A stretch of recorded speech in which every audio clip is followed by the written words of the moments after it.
What's going on, everybody? Welcome back to another episode of JaR. JaR, for those of you that may be new, stands for Joe. And Amy. Review. And we're here this week to talk about In This Very Arena, which is the newest story in the Kaladesh set of stories. As we've started doing since last week, at least, first of all, if you missed last week, go ahead and check it out up here. We'll be referencing it a lot, as we always do. But as we started doing last week, and what I think we should just continue to do, quick review at the beginning, just like yes or no. I definitely recommend reading this one. Yeah. Again, if for whatever reason you're new here or you are not and you still choose to not listen, we definitely recommend that you go read the stories first. This one was a good one. I really enjoyed it. It did not seem very long. I know that last week when we said that we thought it was a good one, which I guess spoilers if you didn't click on the link up there, but when we said that last week I said that I thought the last one was like a really good story and it was definitely worth your time. It was time consuming. This one didn't really take a lot of time in my opinion, and it kind of flowed really quickly. It was the kind of thing that you want to keep reading, and it was not bogged down really at any point. So it was not as good a story as last week. So that's fair. That's fair, but it was still a good one, and like I said, still definitely worth your time. Definitely one that's worth sitting down and taking the time to read. So that's the quick review. If you haven't done that yet, I recommend pausing this video, going and reading that, and then coming back here to hear our review. Since we don't do a summary, we do a review, so you do have to have some of that information, plus the fact that we want you to be able to form your own opinions without being influenced by us. Right. And then you can give us your opinions if and when they're different from ours so that we can have a little bit of a discussion, which is important to us. So, or if it's the same, you can always come in and say, hey, I thought the same exact thing when I was reading that part, Right. Because that's cool too. Exactly.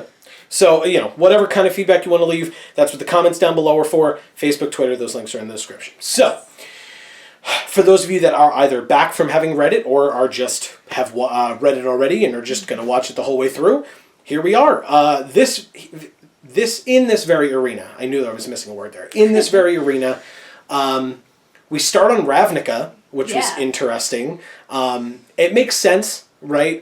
They did a little bit of a callback to another story, which I guess that in and of itself, to try, if you weren't familiar with that story, that might take a little bit of time to go back and read that story. It was a Ral Zarek-based story from Return to Ravnica, technically I think from Dragon's Maze more specifically, where it's Ral Zarek and Jace and Niv Mizzet and a couple of other characters, and they're doing, what was it, Project Lightning Bug? Lightning Bug. Whatever. Cute. Yeah. I don't have my little note card with me today because it wasn't difficult to remember names of characters in this one because we've seen them all before. But except for technically those guys. So there was Rawl, there was Niv Mizzet, it was Project Lightning Bug, which from our preliminary look, and we did only do a preliminary glance through, we did not have the time to read the entire story, which again, that's something to consider, right? They're referencing back to a story from before they did this new version of storytelling. This was from Return to Ravnica. It is still online, and it seemed like a good story from what we looked at. So, it's definitely something that if I have the time, I would like to go back and look at. But for this, we didn't. We referenced it. Right. And went back and skimmed it. Right. And from what you probably, because this was Amy's point when they brought it up in text, was that I was like, what does Project Lightning Bug mean? And I kind of opened it up in a new tab, and we were looking at this story, and Amy was like, well, they'll just explain it to us. And I said, well, but they kind of, since it's a link, they linked it here, and they kind of did and kind of didn't.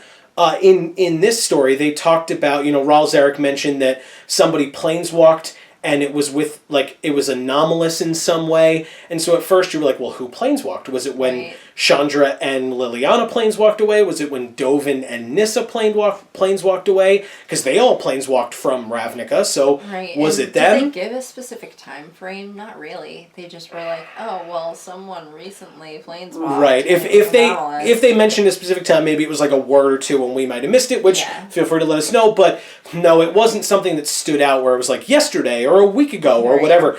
Again, at least that I remember. Specific hour and day. Right.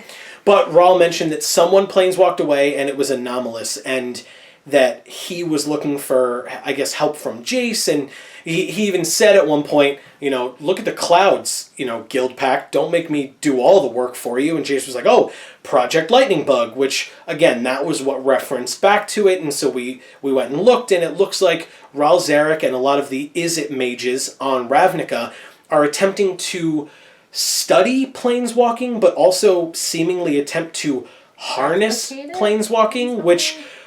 Oddly enough, it seemed like Raul was attempting to not allow Niv Mizzet to find out how planeswalking worked, right. Even though he wanted to, and even though it seemed like Raul was working for Niv Mizzet, because if I remember correctly, Niv Mizzet Raul Zarek was not the champion that was picked for the Izzet Guild to run the Dragon's Maze, even though he really wanted to. Like, he was a planeswalker in the set, but he wasn't the champion that was chosen. Right. Again, that's off my memory. I'm not certain on that, so if I'm wrong, please feel free to let me know, but I'm pretty sure that was what that was. Maybe why he didn't want to do that, or... Maybe, but, well, and it could also be kind of what Saheeli Rai was talking about in the earlier story, where she was very wary of the kind of transportation or teleportation circle thing that Rashmi had created, because she was like, too much power, and she was messing with things that she didn't understand. And they even mentioned in this story, Jace mentioned that it was unlike Liliana to planeswalk away in the middle of the street in front of people that she didn't know, which means that, as we've seen, some people are aware of planeswalking and aware of what that is. Others are not. And some people aren't okay with magic, necessarily, because they talk about that in the fight as well, in the arena, where in the fight in the arena where they said, I think Chandra they were referencing the fact that the crowd didn't know what to do, like whether to cheer or whether to be scared when the planeswalkers all started fighting, because they're not used to seeing that outward display of magic on Kaladesh like that. And without the assistance of technology. Correct, or the ether itself, yeah. So, and eventually they did just cheer, which meant that they were somewhat okay with it, or what have you. Or at least thought it looked cool. Right, and so, but they weren't afraid of it. Although Jace's point is well taken that Liliana just planeswalked away. Now, it was in front of Raul Zarek, who is also a planeswalker, so that turned out to be okay, but she was... that's to show how distraught she was about the whole Tezzeret situation, although I did appreciate the fact that she was able to still throw in that jab, where she was like, she saw Jace and she said, "You, Kaladesh, now." And Jace was like, "I'm a little busy." And she was like, "I don't really care what you're doing. Right. Get to Kaladesh. Tezzeret's there." And Jace was like, "Oh, Tezzeret's there." And like it said, he like choke coughed. He like couldn't swallow saliva, and he like choke coughed on it. And Liliana started planeswalking away, and she was like, "So you, Kaladesh, now bring the muscle." So she's still, even with, I love that. I absolutely love that. That even though she is so scared, maybe scared, but really like frustrated, and like she realizes that she needs help, which she's not too keen on actually needing help. And Jace understands what Tezzeret is, or who Tezzeret is, or why that's a threat. Yeah. And she's still able to throw that jab at Gideon. And Gideon's not even there to defend himself. And I feel like that's most of the time where Chandra, Liliana's not anywhere near Gideon, and she's just like making fun of Gideon all the time. So anyway, I just really appreciate that line of continuity through it all, that no matter what, like Liliana just will disrespect Gideon. That's just how it goes. Like, I think it's because she has a crush on him, or thinks that he's handsome or whatever. That's me personally, that she keeps kind of negging him, if you guys are aware of that phrase in the... Anyway, she like negs him, even though it's like to herself and to other people. I think it's because she likes him. I know you're going to say her boy's Jace, though, but still. It's that weird love triangle within the Gatewatch there. So, what about you? What kind of else stood out to you this week? All right. I don't know. I don't know. I felt like this whole story was good. Mm-hmm. There wasn't like parts where I was like, ugh, and parts where I was like, yeah. Yeah. Like, it was all pretty steadily good.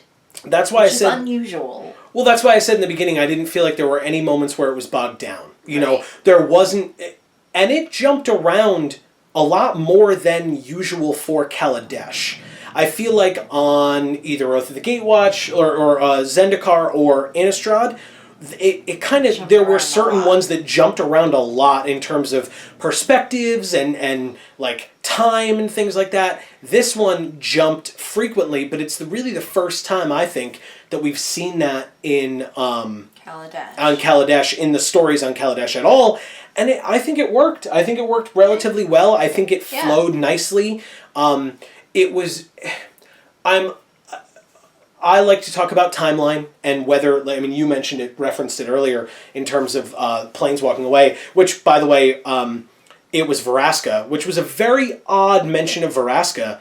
Jace was a little upset about it because she was kind of the villain from Return to Ravnica when Jace was there. So, you know, Jace isn't too fond of Vraska and vice versa. We get to hear about Vraska, but we hear about the fact that she planeswalks to nothing. Yeah. She doesn't go anywhere, at least from Project Lightning Bug's standpoint. So Amy and I were kind of throwing around some thoughts about that and what that might mean. I was like, well, she's stuck in the Blind Eternities. My thought was she may have gone to a plane that Project Lightning Bug or the Planeswalkers aren't aware of yet. Or that was a cool theory. Or what I would hope that it is, I think the coolest option would be that a new plane just like came into existence somehow. I don't know how that works, but maybe that new plane. It reminds me of our universe, right? If you guys are aware of the science of how our universe works, is that it's constantly expanding. So it's getting larger and larger, and so if that's the same thing with the Blind Eternities somehow, then if it's expanding, then maybe a new plane pops up as the Blind Eternities are expanding. I'm not sure how they work that, what the science is on that, if they're even going to try to do, you know, or if it's just because magic. But that's my thought, is that she might be going to a place that is new or that nobody knows about yet. Who knows? Like Amy said. I mean, that would be a great opportunity for wizards to, create a whole nother world. You know? Which, I mean, they don't need an excuse for it. We're going to Amonkhet next. So whether that's where she's going or whether... Because technically, I guess if that's supposed to be a realm ruled by Nicol Bolas, then I guess it's a realm that has to already exist in the canon of what we understand. But if it's ruled by Nicol Bolas, then perhaps his power is the thing keeping it from being detected. It's possible. It's definitely possible. As always, guys, what do you think? Theories in the comments. Is it what? And again, this is a perfect example of why you should read the story first. Because if you had your own theories, or if our theories muddled up yours, and you hadn't read it yet, you might have only been caught up in what we said. If you guys have any theories of what you think it might be, or if you haven't read it yet, you're sitting there going, "What the hell are you talking about?" Or heck, if you maybe saw online, if somebody from the story team tweeted out what it actually is or something like that, let us know. Where I'm not perfect in checking everything. I do follow, or we do follow, a lot of the story team on Twitter, and so we listen to a lot of the things that they tweet about, and we read all that stuff. But it's definitely possible that we missed something. But again, as far as we're concerned, these are just theories right now. If you have other theories, let us know. And if you know what it actually is, if that was announced somehow, let us know. And just for us and our viewers, please let us know where you gathered that information, because that would be super helpful to us. But let us know again. Let us know. So we got to see... I actually really appreciated the fact that we got to see... It brings me back to my childhood a little bit. We got to see... all of the Planeswalkers, right? Like all of the Gatewatch and Ajani fighting, and kind of Pia, but not really, fighting against Tezzeret. And they all were kind of working together, and Gideon and Chandra and Nissa are protecting Pia, and who's got Liliana and Ajani have Chandra's flank while Chandra's fighting him. Like, it reminds me a lot of, like, old school Power Rangers type, like, television shows where you get, one person's in a fight and they start to lose because their opponent is more powerful, and at the last second, and I mean literally the last second, because Pia was about to be skewered by that crab thing, not the crab thing had skewered the Thopter, but the other automaton was about to slice her in half, and she would not have been able to get out of the way in time, as they told you, and instead Chandra, like, blew it away with fire, and Jace was like, no, don't do it yet, and Chandra was like, least favorite words. Super funny. It's not really funny. Well, and that was the thing, right? When you got to that fight, or when you got to that part of the story where Chandra was introduced, there was a half a second where I was like, okay, we get it, Chandra's impatient. Like, they showed it to us many times, but I think it worked. I think it worked with her character. I think it worked. They came, like I said, that close to, like, beating us over the head with it. Because they almost said it one too many times, in my opinion. Well, as someone who can frequently be impatient, I understand. You said it, I didn't. But yeah, it was interesting, right? I appreciated that. I appreciated the fact that they were all... I think it was just their way of letting us know how much of a sense of urgency was surrounding the situation, at least in Chandra's mind. Right. We did, to a degree, even get to see Consulate Kambal today in this story, which he's a card on Kaladesh, which we hadn't heard anything about. He is on the Sky Sovereign, which is also a card, which I didn't really think we'd see. I thought that was just, hey, guess what? This skyship's here. Isn't it cool? But it really did show it, and it showed, like, the gun turret kind of pointing down at the Gatewatch and, like, not actually firing, but threatening to fire. And if you know what the card does, like, it, when it attacks or when it enters the battlefield, deals 3 damage to everything, and so, or 3 damage, so, like, it's kind of showing its abilities. Of course, I mean, Amy's wearing a Marvel shirt. I love Marvel. We love Marvel. It reminded me a lot of the Helicarrier, obviously, because it's a giant floating thing that absorbs smaller things and is super powerful and floats in the sky and eclipses, the world underneath it or whatever. So that's just what it reminded me of. It's really cool. I mean, if you haven't gotten a chance to play with that card yet, it's pretty good. A little expensive, but hey, you have to make a giant flying ship, so... but we got to see that. We got to see, like I said, Kambal. We got to see Sahili. We got to technically see Rashmi. We saw Ajani, Nissa, Liliana, Gideon, Jace, Ral Zarek. We heard about Veraska. We saw Mrs. Pashiri. We saw Pia Nalar. We saw Tezzeret. And yet, as we said at the beginning of the story, it didn't feel long. Right. And yet all of those people that we mentioned had a part in this story, and a memorable part, right? I guess technically Mrs. Pashiri kind of didn't. She had, like, a couple of lines in the beginning, but, I mean, in the grand scheme of things, whoop-de-doo, Mrs. Pashiri was the one who was talked about least. She played a big part in the previous 3 stories before this one. So that's totally fine for what amounts to a supporting character that got a heck of a lot more story time than I expected her to. And so, that's, I think, what I appreciated most about this story was the name dropping. Yeah. And not even the name dropping, but, like, the prevalence of all of these characters, and you got to see them. I also appreciated there's a little bit of mystery being thrown in with, first of all, with the Veraska stuff. And I'm sure that's setting up for future sets down the line that we'll learn about at some other point and has nothing at all to do with this one. Just, that little Easter egg in there, which I greatly appreciate. I don't think they've done that as much in the past, where in the middle of one of their stories, they throw you to something else. You know what I mean? Where they're like, this is going to be what's coming next. Because then later on, when we hear about, hey, Ral Zarek is back with Project Lightning Bug, and you're like, oh crap, I wanted to know what happened with that. Like, it's I hope that they're able to do it just at the moment that you forget. Just at the moment where you're like, oh yeah, Kaladesh is over, and that's what I'm thinking about, and nope, now we have to remember about Vraska, and where did she go, or Amonkhet, and what's going on with that, or all these different kind of threads that are getting tied together. I also want to know, just because if you're new to the show and you haven't watched previous episodes of JaAR, I am the type of person who appreciates, or who I like to talk about questions that get brought up in my own mind after reading these stories. It was important a lot during Innistrad because it was a mystery, and so there were a lot of different questions and things that I wanted to know. This story, the main question that I have is, and I think Jace asked it, so I'm sure other people have it as well, is why was Tezzeret so prepared for the Gatewatch? What does he know? Because last we heard, again, at least as far as I understand it, last we heard Jace wiped Tezzeret's memory.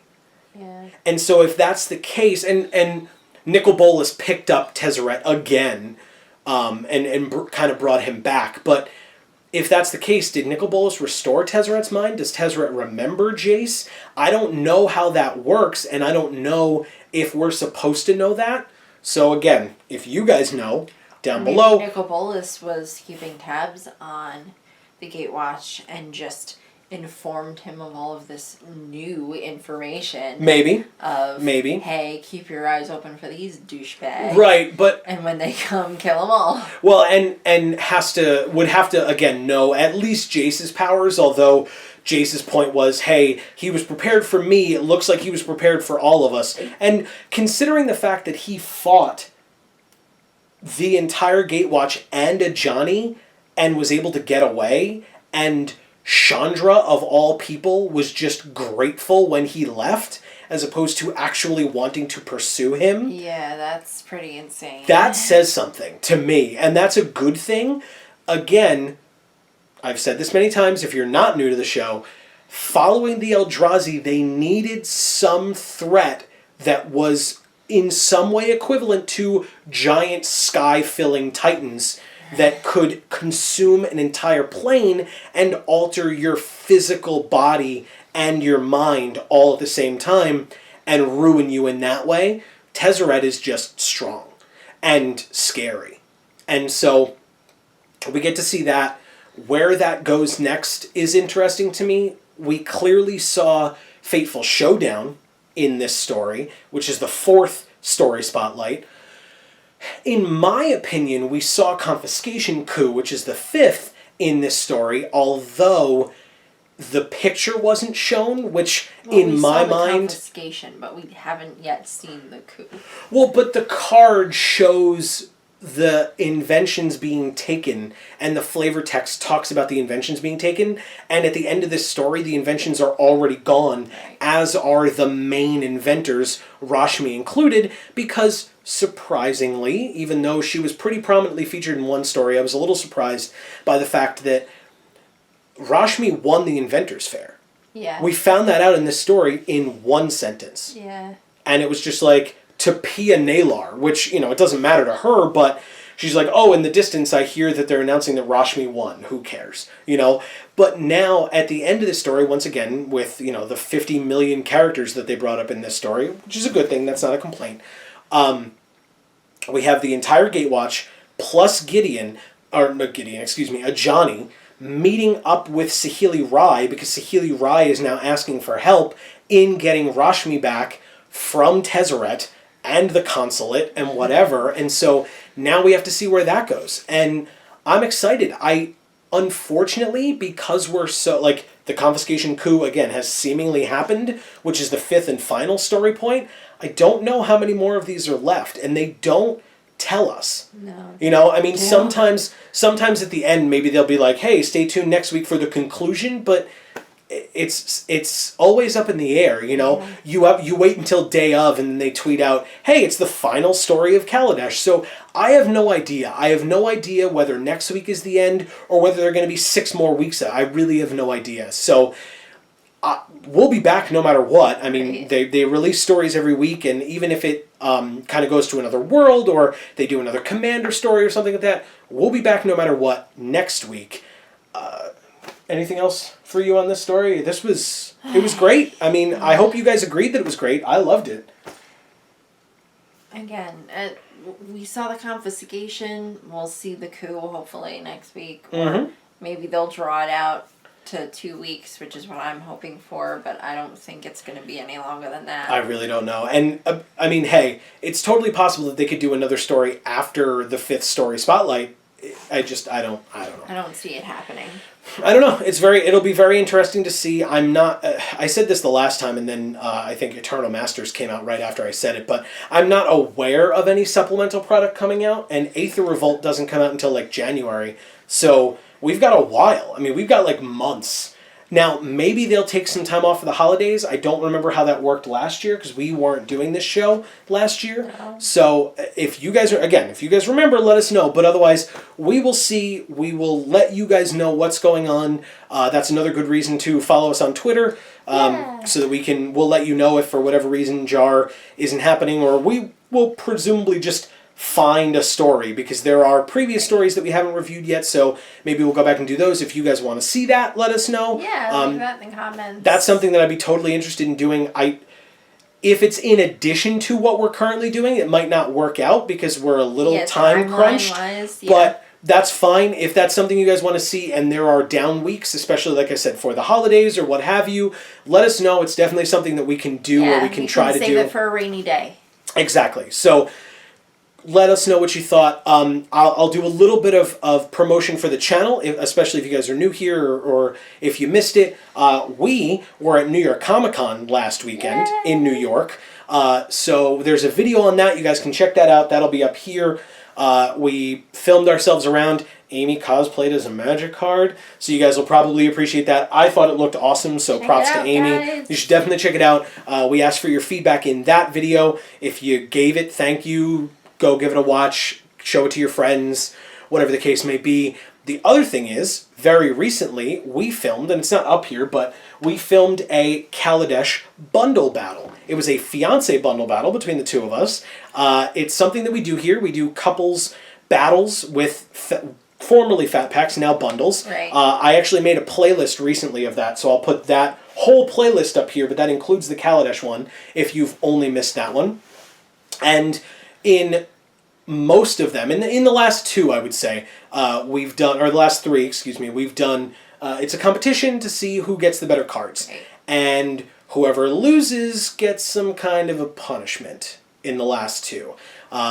So go check those out. Let us know what you think of those. We really, again, totally appreciate feedback on those videos, this video, other videos, whatever you guys want to tell us what you think. There are like and dislike buttons. If you click the dislike button, let us know why. If you click the like button, let us know why. We appreciate all kinds of feedback in any form whatsoever. We thank you guys, as always, for watching. We thank you for showing off your... #Vorthos Pride. We love that. Again, thank you guys so much. You can subscribe down below to find out when more JAR videos come out, when more pack openings come out, when more all kinds of crazy non-magic related stuff comes out on this channel. There are a bunch of different things. But, guys, from the Geek for All YouTube channel, I've been Joe. And I'm Amy. And as we always say, in whichever video of ours you watch next, we will see you all next time. Thanks, everybody.